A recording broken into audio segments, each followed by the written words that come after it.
Welcome to the Gridiron Insight. I'm your host, Marcus Dent, and that's Mikhail Stevens. What's going on, Mikhail? What's going on, brother? How you doing? Oh man, hey, I'm hanging in here, brother. This crazy, thinking about this crazy thing we call college football, man.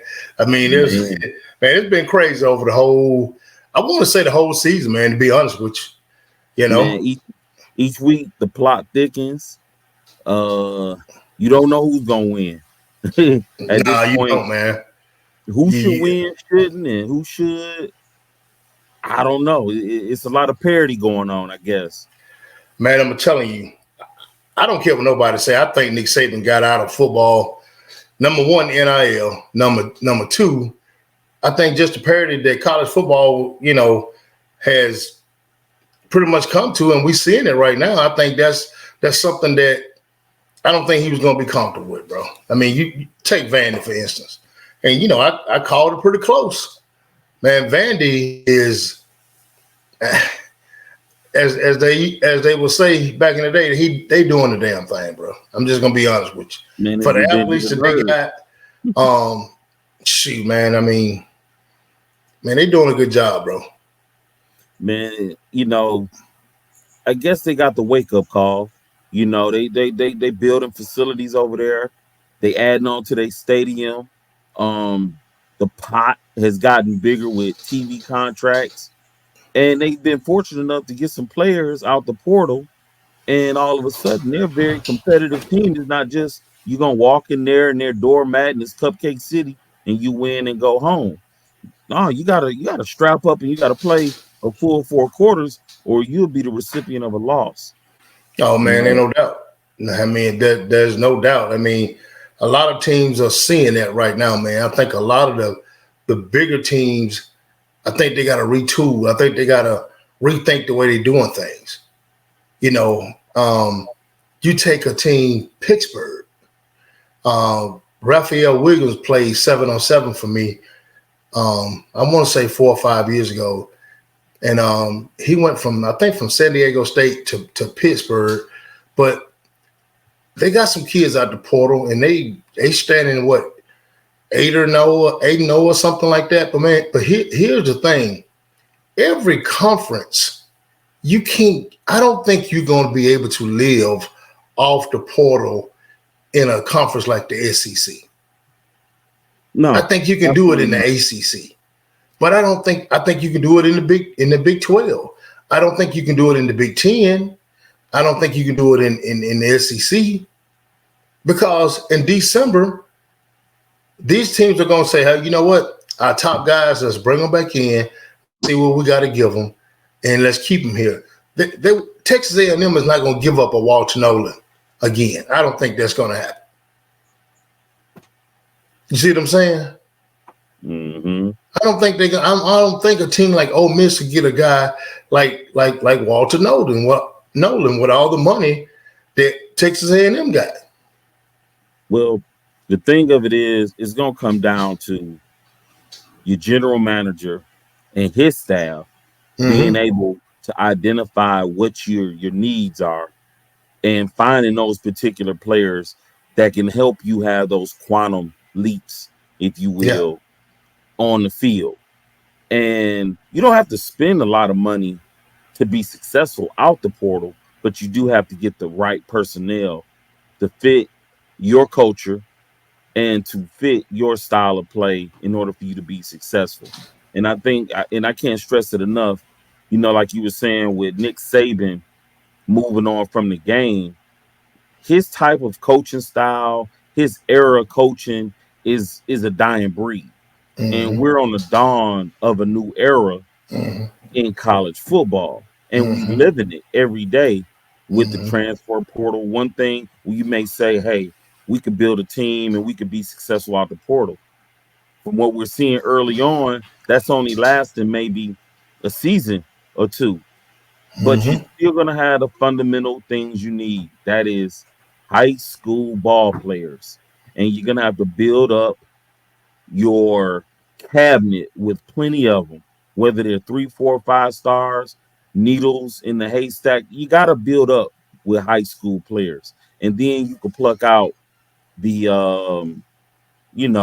out the portal and get what you need. But you got to be cautious on who you go after because you could go bankrupt like a Florida State. Oh yeah. It's feast or famine.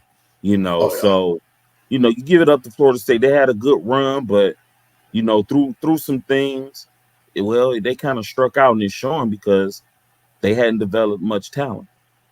No. I mean, you said a lot, and right now we're seeing it. Florida State lived in the transfer portal. I mean, I think they had a point in time where Mike Norvell was like, you know what? If I don't do something, I'm gonna be on the hot seat. I'm gonna lose my job. So you guess what? This portal comes along, they jumps in it, they get a bunch of kids out the portal, boom, it works. The next year is the effect of it.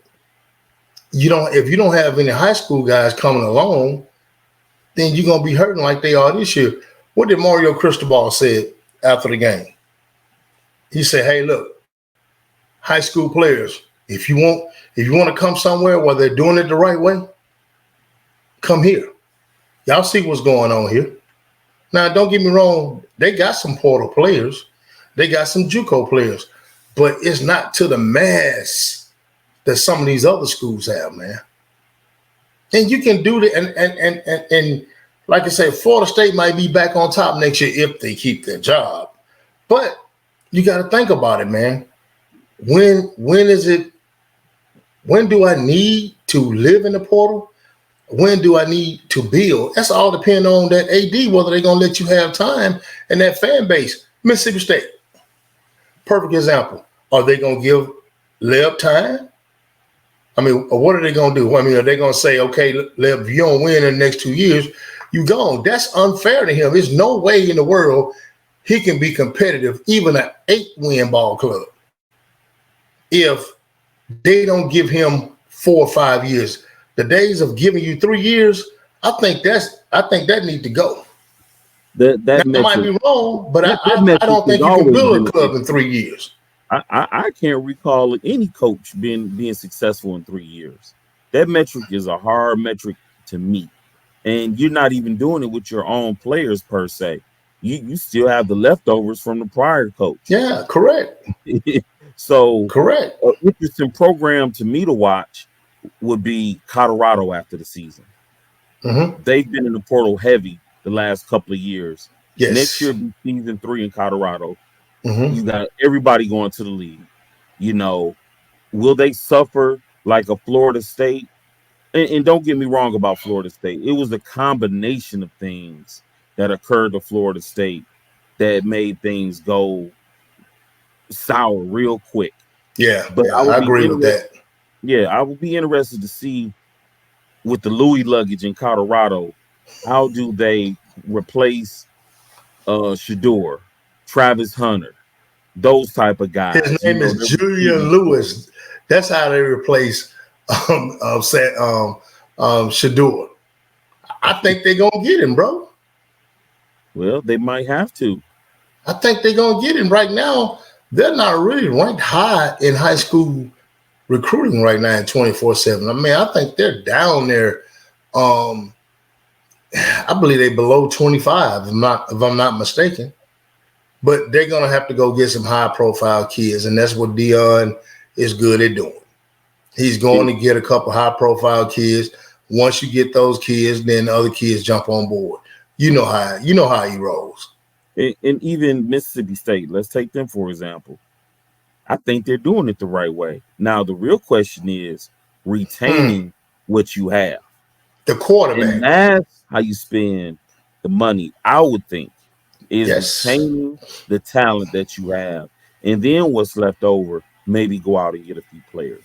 But if you let guys walk out the door without being competitive in the NIL market, especially in a conference such as the SEC, you're going to have problems. So you got to put an emphasis on retaining your star players and keeping those guys happy.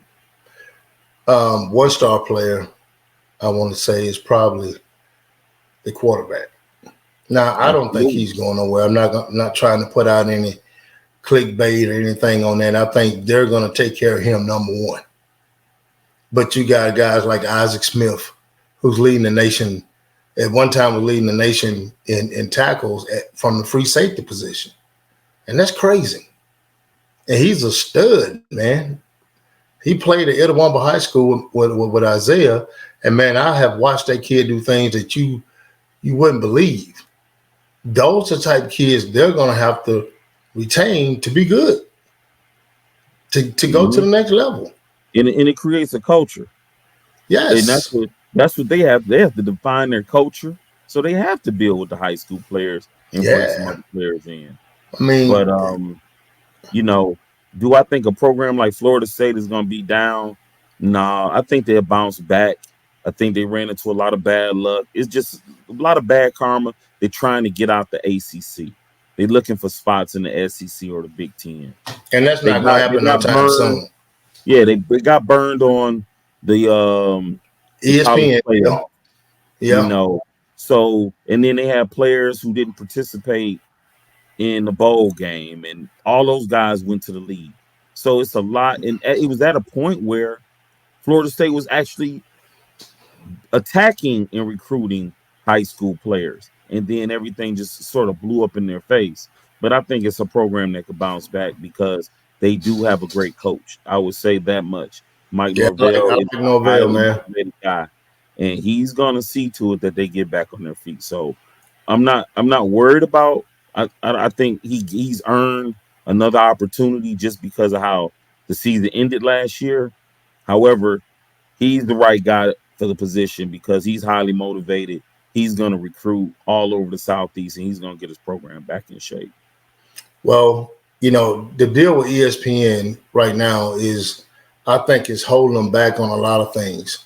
But you're absolutely right about, bad luck. I mean, you lose your quarterback and they hold that against you. 10 years ago, they wouldn't have done that. But now TV ratings and everything else, man, I mean, everything counts now. And that's what's so crucial about college football. It's a business from the janitor to the president, man. Everything counts. Every move you make with your program count. It's no matter too small. And I see that with my son being in college, playing football, everything counts. Now you got these general managers. Some general managers have, I'm not going to say they have complete control, because the head coach should have complete control. If I'm going to cook the meal, I need to buy my groceries. I don't need nobody else telling me what I'm going to put in my stew. If I'm going to cook my stew, you understand what I'm saying? Now it's up to them to help you manage. And I think that's where we are with a bunch of these programs. And it's taking a lot of pressure off these coaches when they say, okay, this is our budget. You guys help me stay within, a certain number on our budget. That head coach doesn't have to deal with that. That helps out a lot. And I think a lot of more schools should look at that. I think Oklahoma has one. There's a lot of different schools that went to the general manager, the general manager of a football team, of a college football team. And I thought I would never see that day, but now you have it. So, our question is, we talk about this all the time when we just on the phone, how much is this going to affect high school football? Is it going to phase into where high school football kids are going to be more important than they were in the last 2 years? And I'm hoping that's what happens, man, because you got a lot of kids that's missing out on an opportunity to play football because of the way things is right now. And we talked about this before. All the portal kids after this kid, not portal, excuse me, all the COVID kids after this year will be gone with the 6 years, and some got 7 years. Some of these kids will be gone. That'll help the high school. But if I'm a coach and I'm rebuilding, if I take a job, I'm sitting down with the AD, say, hey, look, I need a 5-year minimum. Unless I just go 0-11 or something like that, I need a 5-year minimum. because I think it takes that long to build a football club. You know, I would say this, and I would speak on like the state of Mississippi. And I've seen general managers from major universities come in and poach some talent out of this world, out of this state. Mm-hmm. Highly overlooked kids in major programs stepping in and identifying the talent, high school level. Yes. And these are programs that are already successful. Yes. I've had the opportunity to sit in a room with a GM and watch that guy work the room with high school students, Mm-hmm. not portal kids, high school students. Right. So there are programs that are already at the top of the food chain that has that luxury that can recruit and has a general manager in place with the necessary support staff to identify. We're not talking about the kids that got the stars. We're talking about the kids that don't have the stars Yes. that could play with anybody in the country, and they're getting them. And those kids exist because, quite naturally, every kid can't be ranked, every kid can't be seen, but you can find them. And I think a lot of these programs got to figure out the old school way of recruiting, and that's to Yeah. get boots on ground in Hey, places look, that everybody is we not talked going. about that. We talked about that. You know, boots on the ground is, man, that's something that you don't see. If you go to a high school football game, let's say the last one me and you was at Tupelo in Madison Central. You saw a couple, I think I saw a couple guys down there, but they was looking at kids that they already knew. You know, back in the day, you would see a random college coach just come up and they would watch the game just to see who they could find. They didn't have to have that lead, you know, about this kid, about that kid. It was boots on the ground. And now what you have when when a coach do find a kid and they offer them, well, guess what happens? It's called the Saban effect, but it happens all over. If Ohio State offers a kid and he has no stars, what you want to bet? And within 24 hours, he be starred up. You done seen that, right? Oh yeah. We done seen that before, but you got to go back to doing it kind of the old fashioned way. And everybody said, well, we got all this technology, we got tapes, we got film. Man, you still got to lay eyes. I saw J.J. Hill for the first time 2 weeks ago. I had seen his film, and I said, yeah, he's a good football player. But until I lay eyes on this cat, dude, I lay eyes on him, and I fell in love with the type running back that he is. And I'm a fan of the kid now because I actually have saw him play. And I think that's what's going on right now. A lot of these coaches, man, they just going off film work and a little bit of what they see in camp, and they don't get a chance to actually see that kid, you know, in motion. Because they do not sit up there. I mean, they do not sit up there and watch a whole game film on a kid unless it's down to these last two kids. Which one are we gonna get? Let's watch the whole film on those two kids. You have those situations, but when they recruiting a kid, 9 times out of 10, they do not watch that whole film. They'll watch the highlight film. They'll bring him to camp, see if he, you know, what he looks like in camp, and then that's what they go off on the offer. And how many? We both have seen that, right? Mm-hmm. Back in the day, they used to come to the game, stay the whole game, see how you react on the sideline when things don't go your way. They watched everything you did and say, well, coach, I don't want this kid because he did this, he did that, those little things. And then you get this kid to your school and you don't know about all these little things that he does, all the little problems that he does, because guess what? Sometimes high school coach is not going to tell you because he wants this kid out of here so it makes his program look good. So he don't tell that coach, well, yeah, coach, well, really, if I was you, I would take a look at this. You know, he has a little problem with this. You know, as a high school coach, and I've been a high school coach before, not a head coach, but guess what? You tell that recruiter the truth about that kid.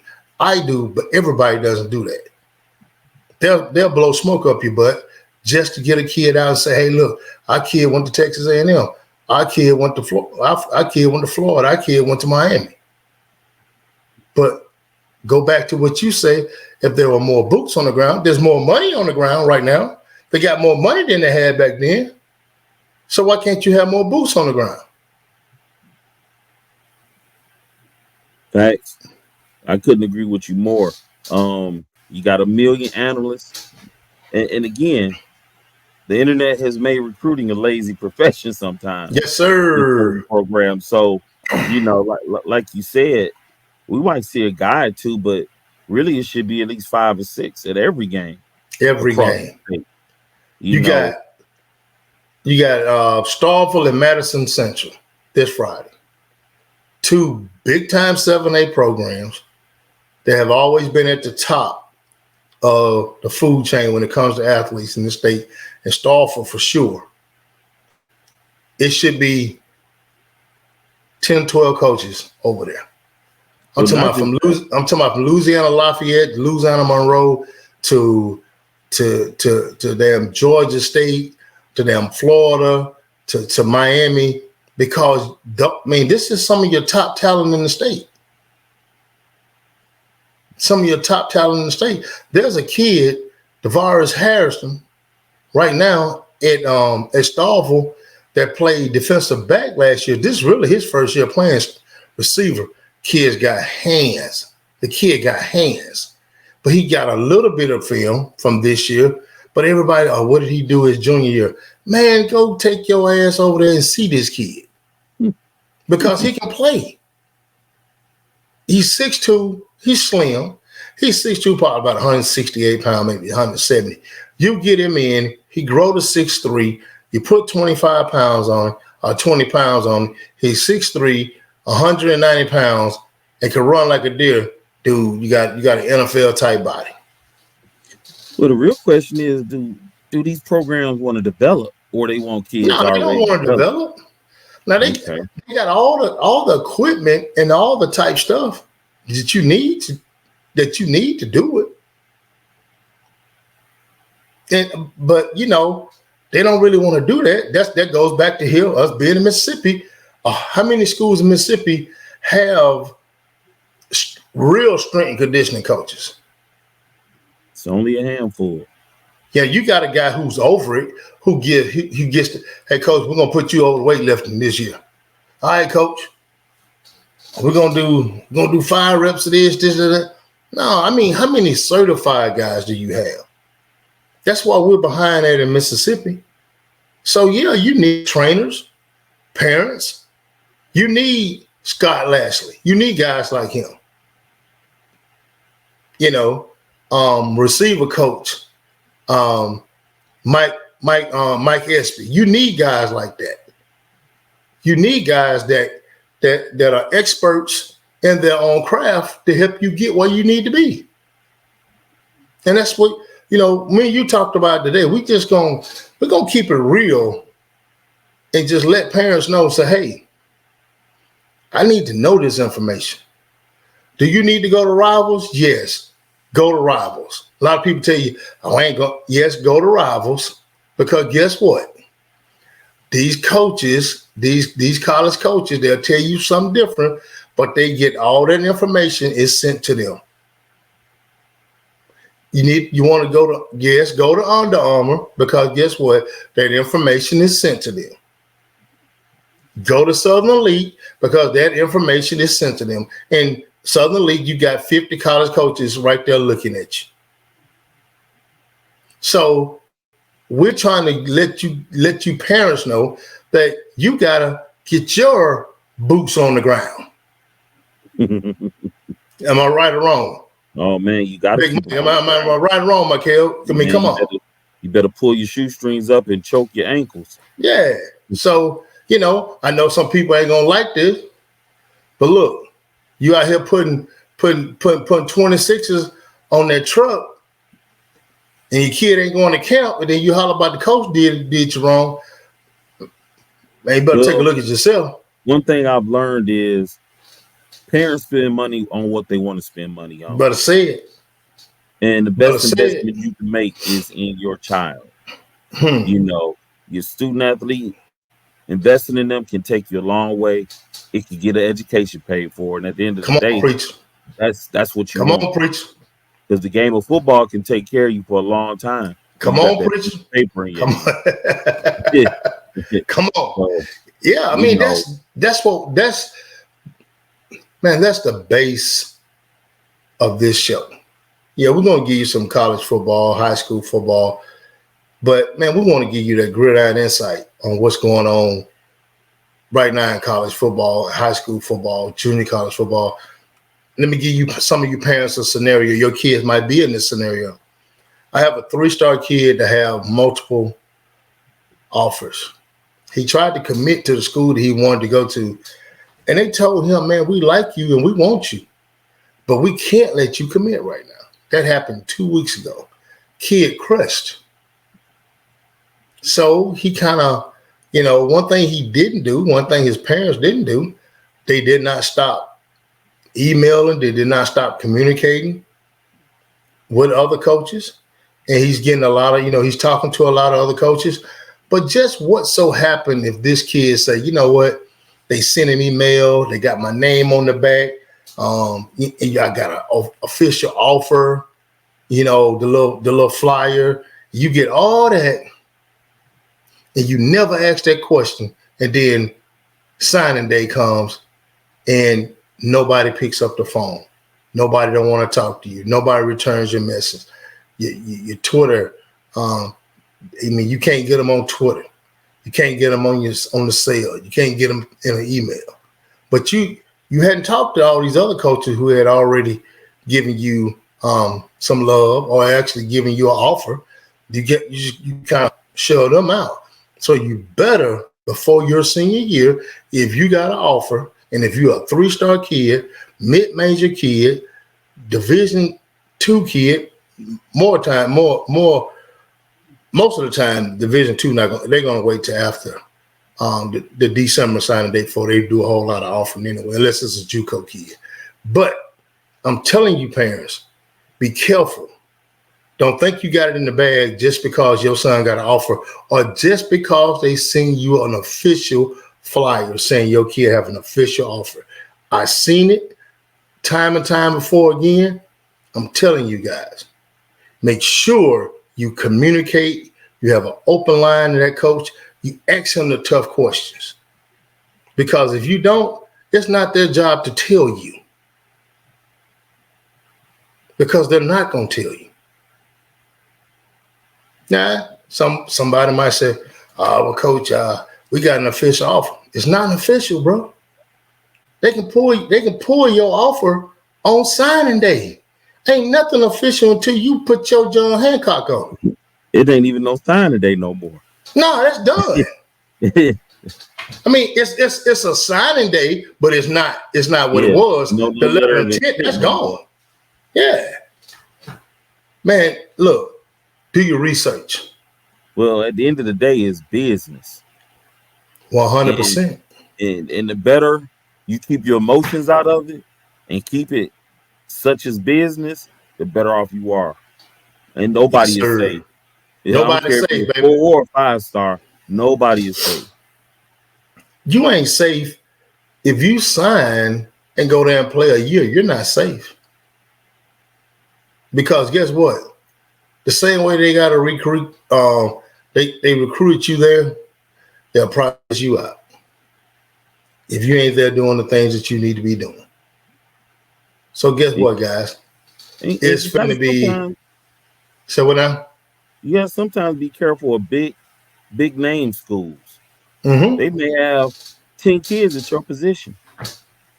They may be stockpiling out of this world. And you may ask the coach, well, coach, how do you determine whether or not this kid is going to be successful in your program if you got 10 for one position? So you got to be careful of not getting caught up in brands. And you have to ask questions. You have to ask the tough question.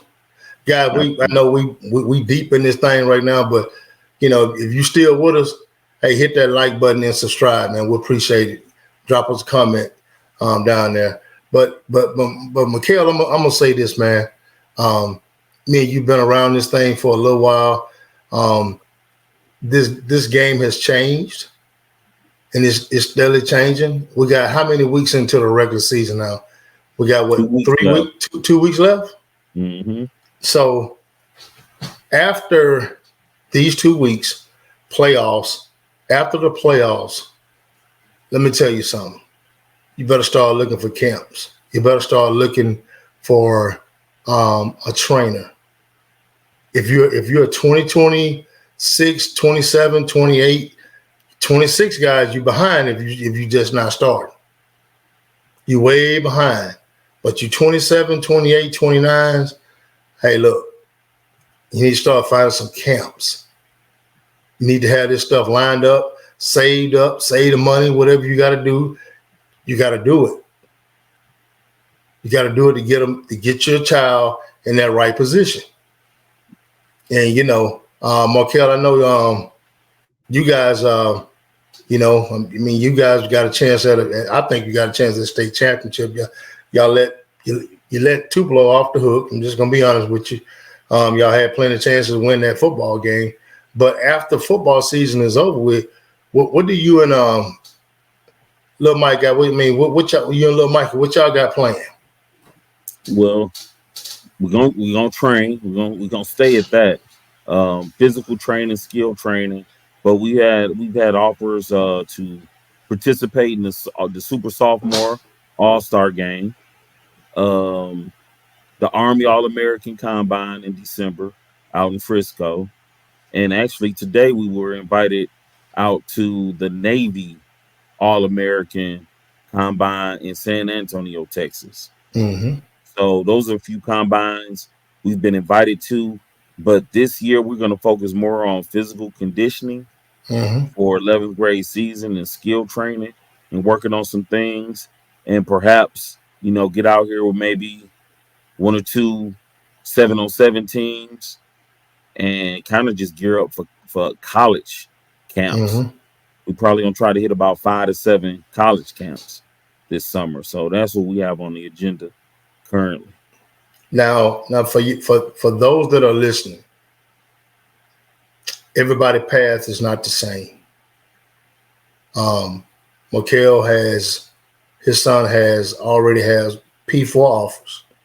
So a lot of the things that some of you people need to attend, he has already done that, or he is pretty much past that. And you're like, well, how is he past that? Because once you hit that board and they see who you are, once you get that SEC, Big Ten, or even ACC offer, Big 12 too, I'm gonna throw them in there. You get pretty much thrown in a cycle of who's who, and that's kind of how it works. So the camps like I want to say I'm gonna say the one is in San Francisco in Frisco. You can go, and that might get you an invite to that bowl game, but that's something that a kid that's looking to build his stock against other kids that's going to be coming from California, New York, Texas. Hey, I want to see why my kids stack up. I want to get some good coaching. I want some verified times. You have all that. You have all that. So parents, kind of be aware. I know you heard what he just said and everything, and that's his route. But everybody got a different route. Everybody got a different route. And I would even suggest to parents that can't take that route, right? And we call it getting in the lab. That means training. Man, what? I mean, you got to run the numbers up on your training. Run it up. Between January to May, you can get a lot of work in, and you can become the player you want to become. But your student athlete has got to marry that gym. He's got to marry that weight room. And you'll be surprised what you could get done by getting in, running the numbers up in the weight room. And you do that, then you can prepare yourself to partake or be a part of the who's who. But the And work don't is forget this right here, Miguel. Don't forget this. In doing that, it's something called the eye test. When you go to Ole Miss or you go wherever these different places are, and they see, okay, man, this kid look like he been in the gym. They're going to give you a look just because you look like you have taken the time to prepare yourself. Whether you can play or not, they're going to look at you. Opposed to a kid coming in and don't look like he done touched the weight at all. You know, they say, oh, look, see what this kid all about. This kid got muscles coming out of everywhere. And he been doing some training. He been doing some work somewhere. So yes, you know, if you need to gain weight, guess what? There's something called the internet. There's a lot of different stuff on there. Your son goes to the doctor, get his checkup. There's nothing wrong with telling the doctor what you're doing. And he might say, okay, look, you might need to try this. Or you need to lose some weight. Okay, this is something that you need to do. Check with your physician on just some of this stuff to help your body. What you put in your body is very important as an athlete. And you got to do that. That's number one. You got to do that. But like I say, man, we got a couple games, man, we're gonna talk about. You know, I'm old Alcorn State Brave, and we got old Alabama State Hornet in the house. And they meet up this weekend down in the Bill, baby. So, you know, hey, look, man, we coming off a loss to Southern, one of our second arch rival. And man, I think we just got to find some better quarterback play down at Alcorn, man. Right now, man, I think it's going to be tough if we don't change quarterbacks. And you guys are playing pretty good, and it's a home game for us. But you know, you pretend that it's a home game for y'all. I understand because it's in the state of Alabama. I feel you on that. Backyard. we coming off beating our arch rival in the Magic City Classic. Oh yeah. You know, ain't nothing like beating a Brave in Mobile. Ooh. Oh man, here you go, man. Here you go. Man, okay, we're gonna see. And, yeah, look, I'm gonna put it like this: Alcorn change quarterbacks. We got you. Now, if we stay with what we got, I can't put my hand on that one. I can't put my hand on that one, bro. If we stay with what we got, I think we need to change quarterbacks. Because the guy this previous guy, you know, he can run the ball real well, man. But his passing, I think he only threw for like 79 yards. Against Southern, man, and that's not enough to beat nobody, you know. So we'll see, man. Like I say, the SWAC is kind of like the SEC, man. It's just teams are doing all kind of crazy stuff, man. You don't never know who's gonna win from week to week, from what it looks like to me. It's all about those matchups. It's all about the matchups, man. And you know, I'm gonna tell you right now, you take Oregon. Do you think Oregon is the number one team in the country? I don't. I just don't yet. Like I like what they're doing, but I just don't see them as the number one team, but they are. Yeah. It's just how many times has Oregon got to that point and just didn't get beat down by, you know, either the Big Ten or the SEC. I mean, they're in the Big Ten now, but you know, it's just something don't feel right about it. You know, well, I think it's maybe because they're a blue blood. I don't know, man, but something just don't feel right about it. I'll be surprised.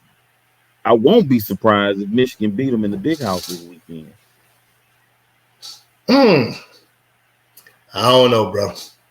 I don't know. Yeah, Michigan got some problems. No. I take that back. Michigan don't have problems. They lost a lot.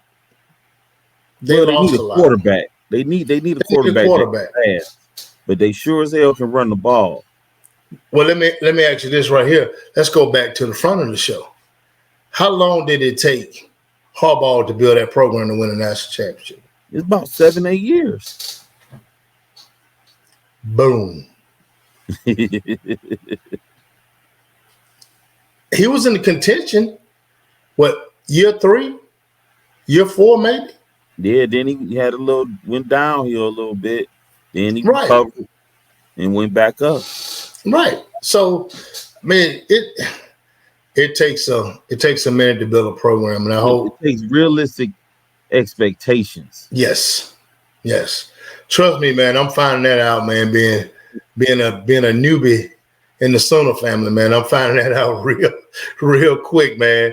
You know, those Sooner fans, man. They something serious, bro. That's all I Well, can that's tell the you. blue blood, so Yeah, that's a different animal. yeah. They don't understand what happened and dynamics or anything. They just know win. That's all they know. You Right. know, and stepping into the SEC, man. What they really weren't supposed to come into the SEC to 2025, and the Big 12 was like, hey, look, y'all want to go? It's just kind of like, hey, I'm gonna put you out. You don't want to. You don't want to be here. I don't want you here. So they ended up going a year early, and then Lincoln Riley left, cleaned the whole house, and he wasn't getting a lot of offensive linemen. He was, I think in 2021, man, I think he got 2 linemen. And then Venables come in 22, and some of those guys, instead of him wiping house and getting some kids out of the portal, he did it, which he felt like was the right way.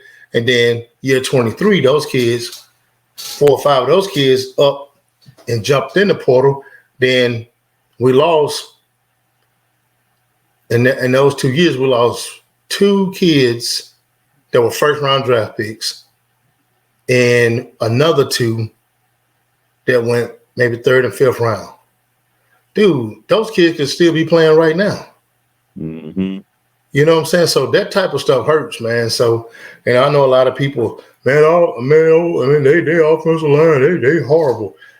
I tell you what, though, keep eating that popcorn because we're gonna get you full for it's all over. I'm trying to tell you that. Just keep on saying what you're saying, But man, let's talk about Starkville and Madison Central, man, before we get out of here. Starkville is a rich program, man. A lot of state championships. Madison Central is I want to say a blue blood program, a 7A. One of the tougher matchups you're gonna get all week. But Starkville seemed like they didn't kind of tripped up, man, in the last couple of weeks. They lost to Clinton. That shocked me now. That shocked me. Them taking the L to Clinton, that shocked me. And that was something that I didn't see coming. Well, Clinton gave Brandon a run for their money. They put 65 points up. Well, they beat Brandon. So Right. they put up 65 points on them, although they gave up 62. No defense. Starkville is talented. They just graduated a lot over the past couple of years. Man, come on. They got a state championship out that deal. They have some horses, that play on Saturdays now. Talk to me. They got power 4 guys that's gone, but they're still Starkville. And they're well coached, and they'll figure out ways. Madison Central is a great team. They're talented. They hadn't put together that full game, because I could say they probably have an embarrassment of riches, because there's so many kids you can get the ball to and make something happen. It's just putting it together for 4 quarters. And that's the dangerous thing about Madison Central. If they play 4 quarters, I don't think anybody can beat them. Yes. But you got to be able to play 4 quarters.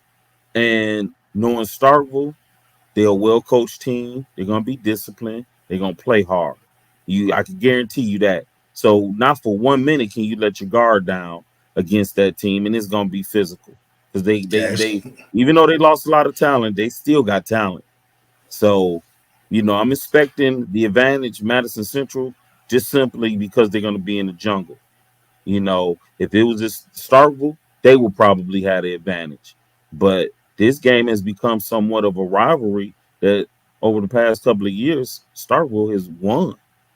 So they knocked them out the playoffs last year. So here we go this year. I know Madison Central, they have a senior heavy team. led by Micah Jones, Glenn Singleton. Big Those Mike. guys been putting up gaudy numbers. And, Yes.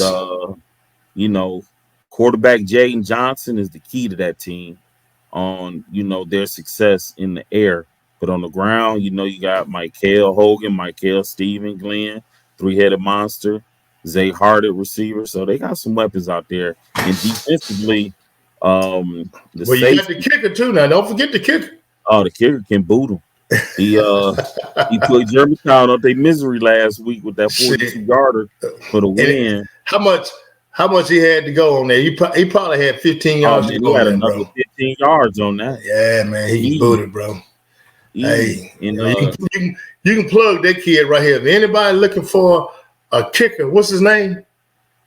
I think it's Richardson. Yeah, okay. Madison Central High School, Madison, Mississippi. Man, check that kid out, man. He can kick it. I mean, he an SEC guy, Just gonna be honest with you, man. But like I said, man, that's our matchup of the week, man. Starville, always a super powerhouse. Madison Central, man, gonna bring it.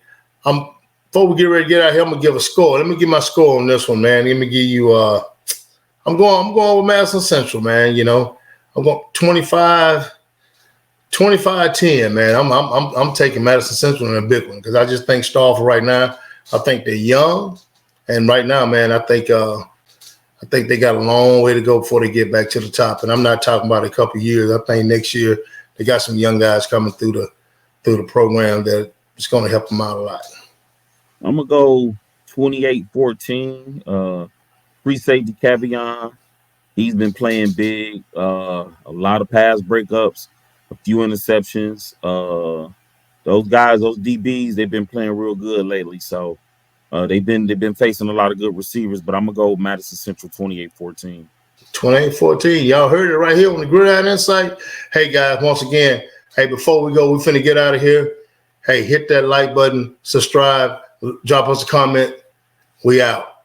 Peace. Peace.